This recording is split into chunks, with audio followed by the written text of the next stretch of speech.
Are you guys confident in like the government's plan for this? Because like as we talk about on this show, and Walker will definitely attest, we're not always super confident in what the government's doing. So how do you think they're going to get this under wraps, or are you a little concerned?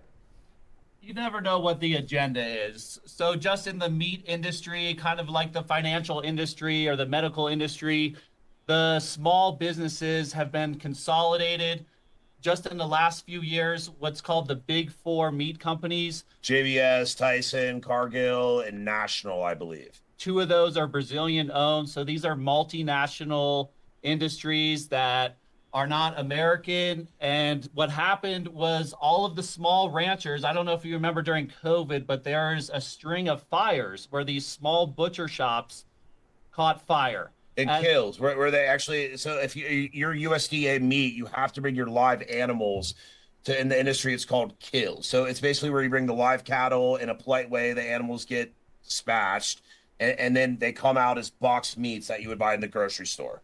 So since COVID, 50% of the small and medium kills went out of business. They caught fire. There was a lot of incidences. Yeah. So these big four, they've now owned between 90 and if you expand it to the big six, 98% of the meat industry.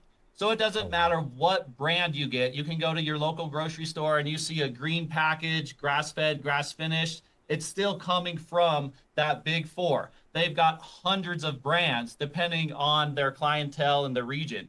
So and some of these brands are, I mean, you've heard about the NGOs. I mean, they have innocuous names. They sound very humanitarian, like, kumbaya, they're benefit of the people. But all the restaurants, all the grocery stores is dominated by these brands that come from the four. So just to give you a little perspective, in the 80s, it was about 35% was owned. The market was owned by these big four. So in the last 40 years, it's been consolidated.